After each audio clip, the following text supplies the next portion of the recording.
CIST, un terrible drame qui s'est déroulé le 10 février dernier.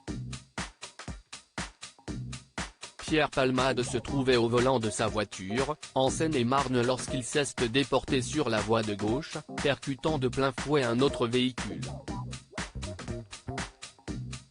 L'humoriste a grièvement blessé une femme enceinte, qui a perdu son bébé par la suite, un homme ainsi que son fils, âgé de 6 ans.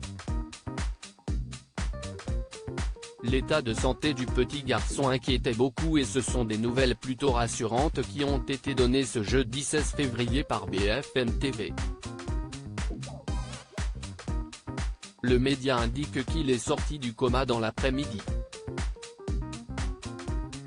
Toutefois, il souffre de nombreuses séquelles. Il a des difficultés à parler, boire et s'alimenter, peut-on lire.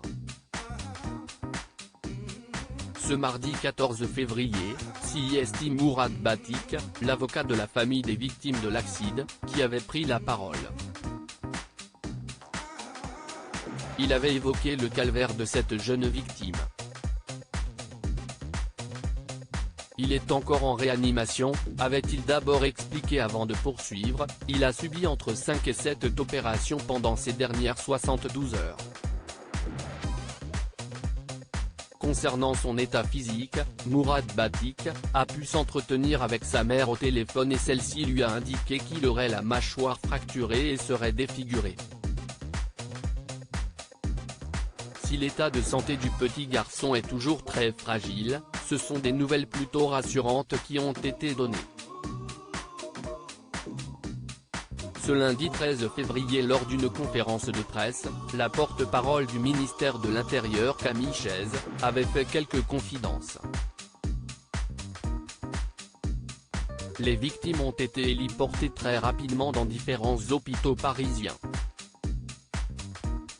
Et je crois savoir que l'enfant est toujours dans un état très grave, son pronostic vital reste encore engagé, avait-elle confié. Quelques heures plus tard, CIST BFM TV qui avait apporté des précisions sur cette jeune victime. Il est le fils du conducteur, il est toujours dans le coma, avait-on pu lire.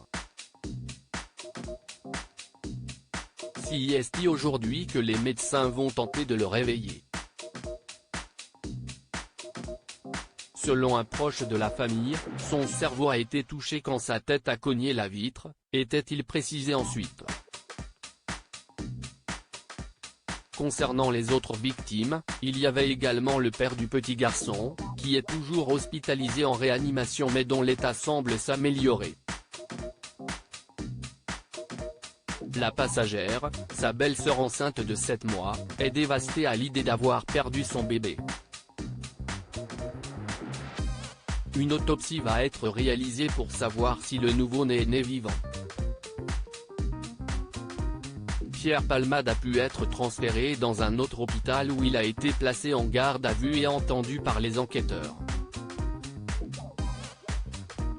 À découvrir supérieur à accident de Pierre Palmade, à quoi ressemble sa maison perquisitionnée, mise en vente pour plus d'1 million d'euros ? Photo Pierre Palmade, qu'a-t-il déclaré lors de son audition ? L'état de santé de Pierre Palmade s'est amélioré et il a pu être entendu par les enquêteurs.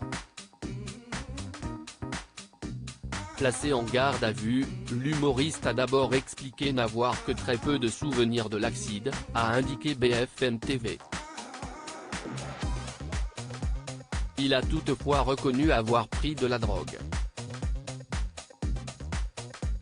Pour rappel, les analyses réalisées avaient indiqué qu'il était sous l'emprise de la cocaïne et de médicaments de substitution au moment des faits. Concernant ses derniers souvenirs, Pierre Palmade a déclaré qu'il se souvient avoir fermé la grande grille en fer de sa propriété, et CIST ensuite un trou noir, a indiqué TF1. Mais pourquoi voulait-il prendre le volant ? Il avait décidé d'aller faire des courses dans un supermarché voisin avec les personnes qui l'accompagnaient, est-il précisé. En garde à vue pour homicide et blessure involontaire, celle-ci a été prolongée ce jeudi midi.